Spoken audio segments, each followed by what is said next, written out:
Convidada.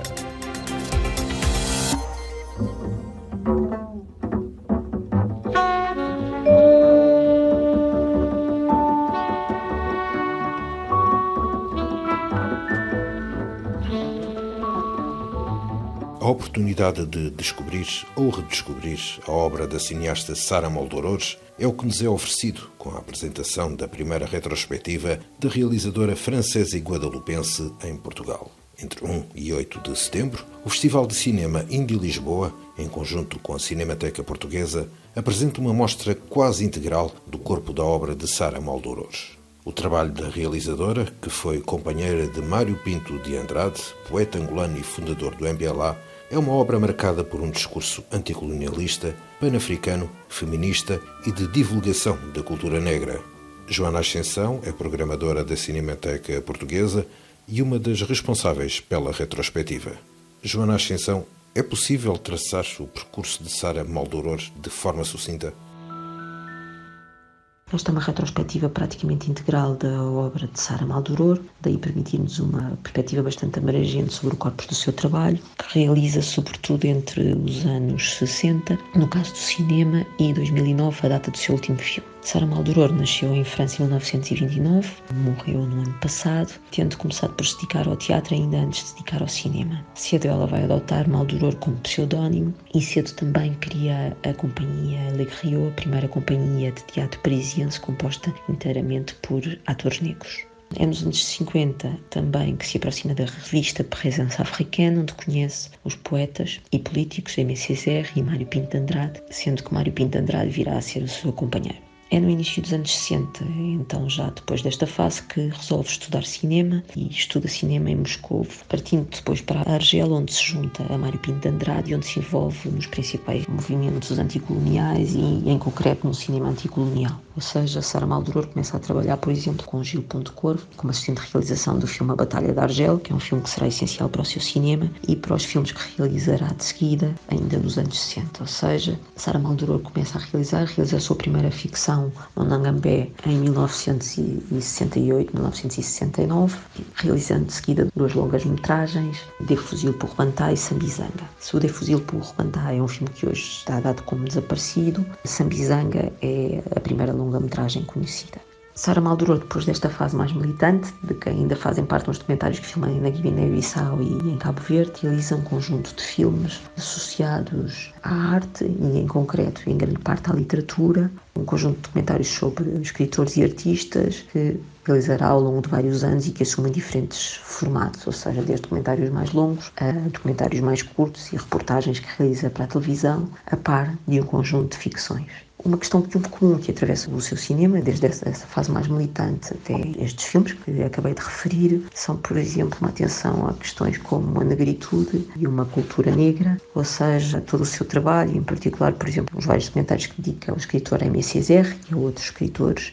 surgem em grande parte como uma extensão cinematográfica do movimento da negritude, ou seja, dando imagens às palavras de escritores que trabalham precisamente a negritude numa perspectiva transnacional, pan-africana e anticolonial. É um cinema que vai dar a voz para estes poetas como Césaire, Leopoldo Senghor e Léon Guiadamas. No fundo, prolonga o movimento a que eles dão origem, o movimento da negritude, tanto na sua perspectiva cultural como política e social. Um movimento que, curiosamente, tem também profundas ligações ao surrealismo, pelo qual se interessa Sara Moldorores desde o início do seu trabalho, não só no cinema como também no teatro. Quais são as características particulares do cinema de Sara Moldorores? Podemos dizer que, embora o cinema de Sara Moldorores seja sobretudo conhecido pela sua dimensão mais militante, associada às lutas contra o colonialismo, ele tem também uma inegável dimensão poética. Daí termos chamado esta retrospectiva a poesia da imagem resistente, ou seja, queríamos precisamente chamar a atenção para essa dimensão, sendo que resistência é aqui entendido numa dimensão abrangente que ultrapassa precisamente estas lutas revolucionárias anticoloniais para se estender a uma ideia de resistência que vai abranger a própria forma dos filmes e uma resistência à formatação de géneros ou de configurações culturais pré-existentes. Numa entrevista, Moldorores diz mesmo que o cinema é um ato de descoberta permanente que desfaz as construções culturais E eu acho que é mesmo assim que deve ser visto o seu cinema, que no fundo, para lá desta ideia da afirmação da cultura negra, na sua ligação aos postulados da negritude e uma defesa de um conjunto de ideias associadas a este movimento, ou seja, é um cinema simultaneamente antirracista e universal, o que se revela tanto nas ficções, de uma forma mais explícita ou menos explícita, mas também nos documentários. É também um cinema que tem um grande humor, que é, por exemplo, visível em algumas das suas ficções, como, por exemplo, Un désert pour Constance, que é uma ficção que realiza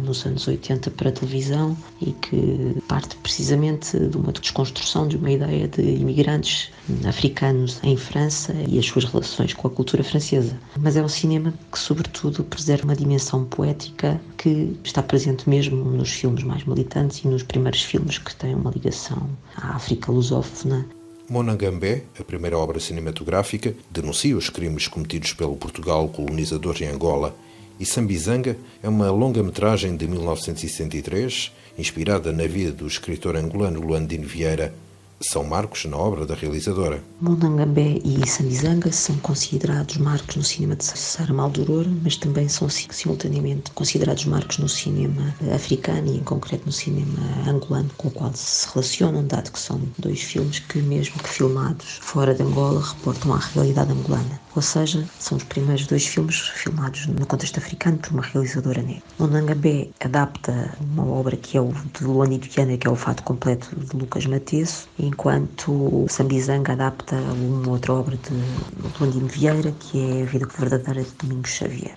São duas adaptações que contaram com a colaboração do próprio escritor, sendo que a primeira, que é uma curta-metragem, é bastante curiosa porque, para lá do tema retratado e a questão da violência do sistema colonial português, que também está presente em Monangambé, e as lutas pela libertação, é o filme que tem música do Art Ensemble de Chicago, ou seja, que confere também uma dimensão abstrata ao filme. Ou seja, Maldoror junta no seu trabalho várias características, sendo que todo ele é muito atravessado pela improvisação. A grande parte da força dos filmes reside não apenas nos temas retratados, mas sim nas suas próprias formas e na especificidade da forma estética, que tem muito de poética. E no meio destes dois filmes está o já referido De Fuzil pour Bantá, o tal filme desaparecido que nesta retrospectiva vamos evocar através de um documentário relacionado com este filme chamado Préface à De Fuzil pour Bantá. Só queria referir que Sambizanga será agora apresentado numa cópia restaurada, que estreou no festival em cima Retrovato em Bolonha agora em julho, portanto será uma das primeiras apresentações do filme numa cópia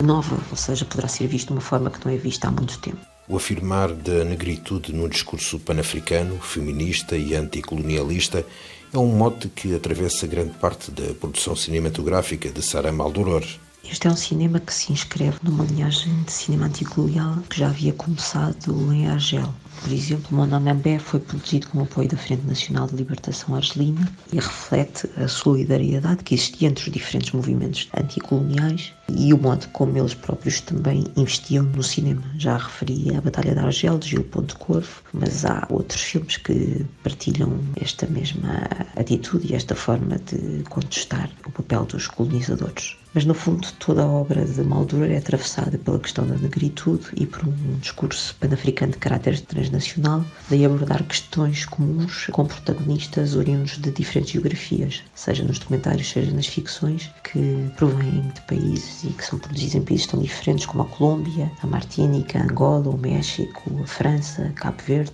e são personagens e temas que atravessam estes vários países e que, no fundo, há questões comuns que atravessam estes vários países e normalmente associadas à negritude. Foi através da relação com Mário Pinto de Andrade que a África lusófona captou tanto da atenção de Sara Maldoror? Mário Pinto de Andrade teve um papel determinante na obra de Maldoror e muito particularmente na sua relação com a África lusófona. A própria Sara Maldoror refere em várias entrevistas que, quando regressou de Moscou, falava-se muito do Vietnã e, no fundo, ela não conhecia nada das lutas africanas e foi Mário Pinto de Andrade que introduziu as lutas africanas. Inclusive, foi ele que lhe sugeriu que adaptasse o romance de Luandino Vieira em Sambizanga e ele próprio participou na adaptação do Sambizanga, da obra de Lundin Vieira, e teve também um papel importante em Monangambé, a primeira curta-metragem que realiza sobre a realidade angolana. Sambizanga, por exemplo, é também produzido pelo MPLA e conta com militantes do MPLA, sendo que os contactos com o movimento eram feitos pelo próprio Mário Pinto de Andrade, como também se conta várias vezes. Sendo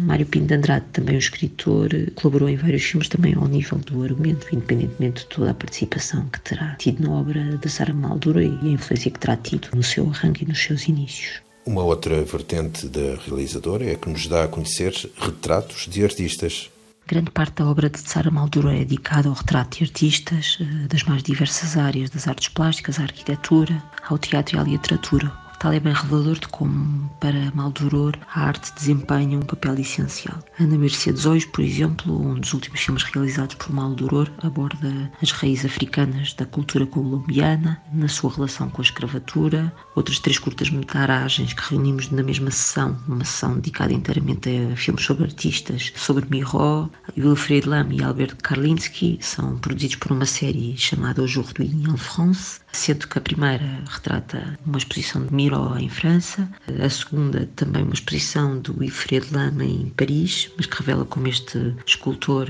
foi fundamental para o conhecimento da cultura afro-cubana na Europa. E, por exemplo, a reportagem dedicada a Alberto Karlinski traduz a importância do escultor argentino, ou seja, a diversidade geográfica destes artistas e a relação deles com uma cultura africana. Com Miró, por exemplo, podemos traçar a relação do surrealismo e a importância que a própria cultura africana teve sobre o surrealismo e a ligação que o surrealismo tem com a negritude, ou seja, todas estas ligações, no fundo, são ligações que estão presentes no resto da obra de Maldoror e que estarão também presentes no modo como retrata os artistas e no modo como escolhe os próprios artistas que retrata. Isto em paralelo com todo o trabalho que fez sobre a literatura e sobre os escritores e poetas que dominam e atravessam grande parte dos seus documentários. Em outros filmes profundamente antirracistas, o protagonismo é das mulheres negras. No cinema de Sara Maldoror, as figuras femininas desempenham um papel essencial, pois normalmente acabam por ter muito protagonismo, seja nas ficções como em vários dos documentários. Em Sambizanga, por exemplo, se no livro que adapta a personagem principal seria Domingos Xavier, aqui a Maria, a sua mulher, acaba por ter um protagonismo muito maior do que tinha no próprio livro de Lundin Vieira. Por exemplo, De Fuzil por Bandado, o tal filme perdido, centra-se no papel das mulheres na luta armada na Guiné. Há, por exemplo, uma sessão que organizamos em que se contam várias reportagens realizadas em vários contextos, para várias séries, produzidas em França, como Chronique de France, Aujourd'hui en France, ou Le Magazine du Mosaïque. E encontramos retratos de várias mulheres que atravessam a própria obra de Maldoror, como Toto Bissante, que com ela criou a companhia de teatro Relais Griot, Christiane Diop, Assia Djebar, ou mesmo um retrato de uma mulher africana comum, numa pequena reportagem chamada Portrait d'une femme africaine. No fundo, se pensarmos o seu cinema num conjunto, estes filmes revelam o papel que o cinema de Maldoror atribui às mulheres. Como ela própria dizia, achava que fazia tanta falta mulheres à frente das câmaras, como também atrás das câmaras.